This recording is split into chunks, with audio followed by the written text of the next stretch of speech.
Hey guys, welcome back to the Collector Workbench. Today, the FedEx man just left my house. I got a few new accessories I wanted to bring to YouTube and show you guys.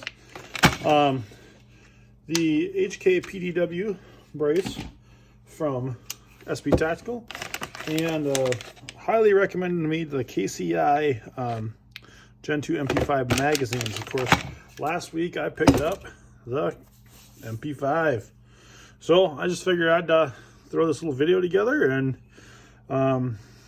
show you guys a little unboxing of it, and we'll put it together.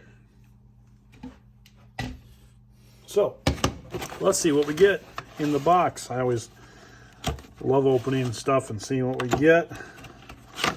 It's kind of odd that I get disappointed when I spend a lot of money on a product and don't get a sticker, but one thing that SP Tactical is good for is getting you that sticker.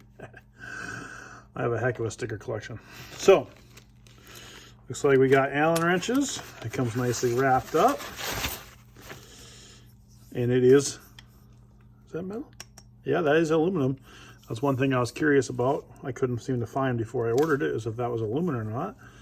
Feels like good quality, like you'd expect from SP Tactical. So we got 1, 2. Looks like we have 2 settings and then all the way off. So 1,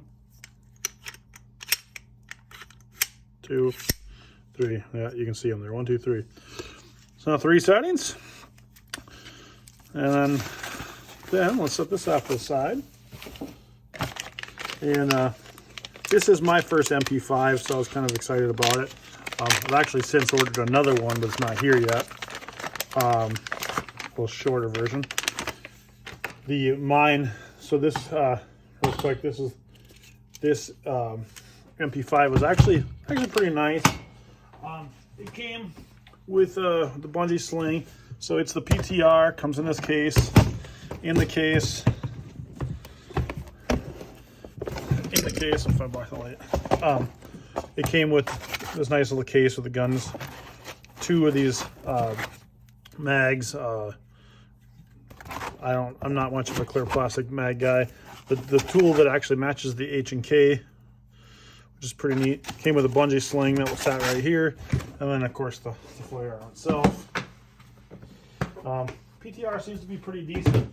One thing I had problem with, I had it right out of the box, is the eject button wasn't going down far enough to let the mag come out, and the paddle release actually did not work.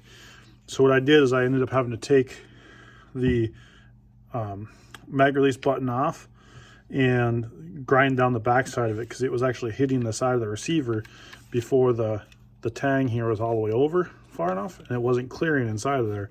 Simple fix. I mean, right now guns are hard to come by anyways, so the fact that I had one in my hands and I was able to fix it, I just decided to go ahead and fix it. That's how I work. It had the PTR logo laser engraved on here. I did not like it, or actually it was right here. I didn't like having that big old logo on the side of the gun, so I took to that right away. It's eventually going to probably end up with a Cerakote coating on it, but I threw my absolute favorite optic on there, the Loophole Delta Point Pro. You'll probably notice in a lot of my videos I have a lot of Loophole Delta Point Pros. It does have the three lug adapter for suppressor, which I plan on ordering in the near future. It also has a threaded end for threaded suppressors. But I mean, hey, if I'm gonna get a suppressor, I do have a 9mm suppressor already, but I'll probably get a 3-lug one for this anyways, just because. So anyways, let's if I can get this back on here. Oh Jesus.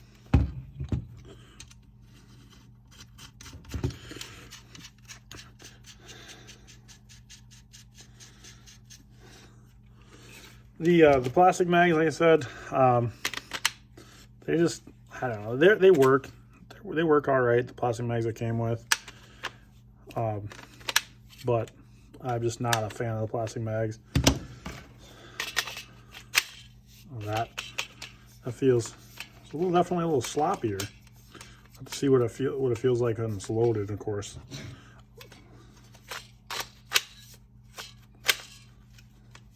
Oh, there we go. That's right. So the MP5s, you go in and then back to lock them in place. There we go. Much better. Much, much, much better. So, anyways, let's go ahead and put this brace on. All right, so I always say, if something's easy to do, if I can do it without directions, it's pretty easy to do. So let's take a little real quick look here. We'll find out.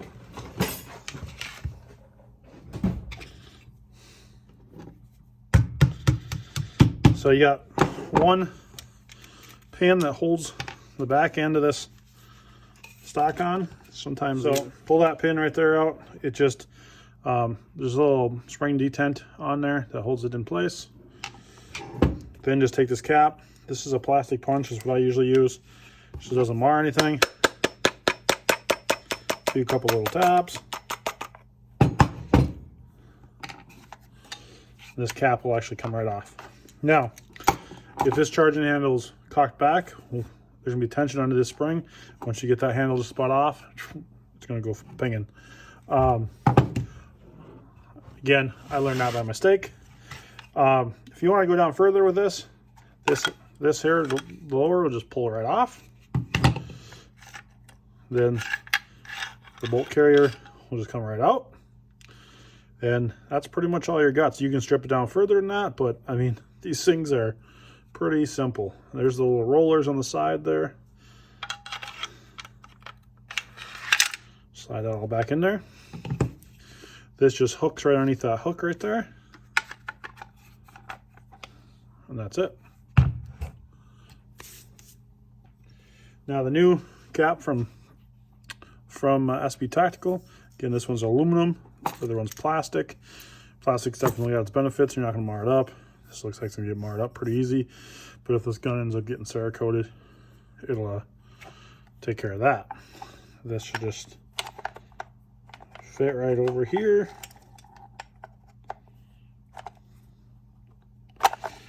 Looks like we might have some fitment issues. All right, guys, so there was not a fitment issue. It actually fit. It's just the clearances are that tight. They're that perfect. Kudos to SB Tactical. Very, very, you just have to have it almost perfectly straight to slide it on. I mean, there's no wiggle in there. I don't even have the pins in yet. Now there's 2 set screws in the bottom here. You want to have those loosened before you put it on there. And then the only last step is just to put the pin back in.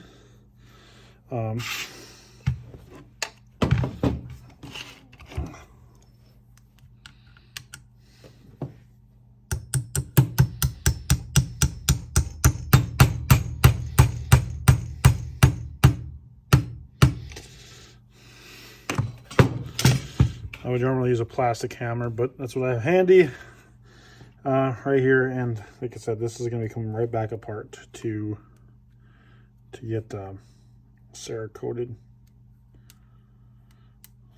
And then we'll tighten these down. That was pretty awesome for SB to put those in there just to help with some vibration and stuff, I suppose. But I mean, it's pretty much rock solid anyways. So it adds just a titch to the inch and an eighth maybe, but it's not really relevant when you're gonna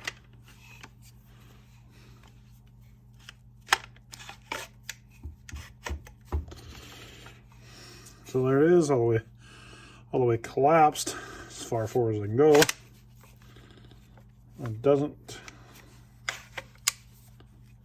appear to want to lock on my gun. It looks like it's bottoming out.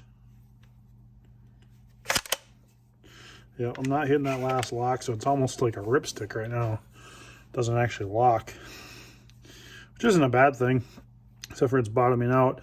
I might clearance that a little bit before we Cerakote it, but there it is. The MP5 with the PDW HKPDW brace.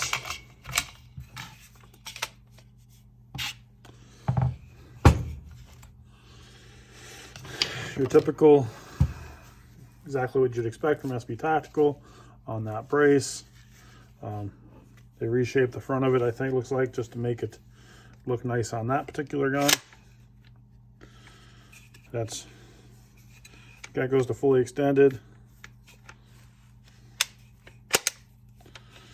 There's one click, and then fully retracted. Appears that it goes straight to fully extended. Yeah, it goes straight to fully extended, and then you have to bring it back. So, or if you go slow, it'll stop. Otherwise, straight to fully extended. All right, guys, tell me what you think, and come up with some ideas for Cerakoting this bad boy. I might change to the H&K lower. The H&K lower has a hole right here. It's useless on the civilian version. However, if you want it for looks, you can put that. What guys will do is take the pin and they'll cut it in half and glue the pin in on each side so it looks like it's there. Because there's normally a pin there.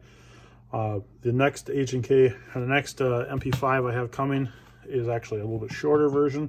This is the 8-inch barrel. It'll be the 5.6-inch barrel. And then it's going to be getting a Form 1 SBR with, I actually have an H&K stock already coming for it. So, all right, guys, there it is. This video was a bit of garbage, but we made it through it. All right. And as always, life is short. Carry a nice gun. Thanks, guys.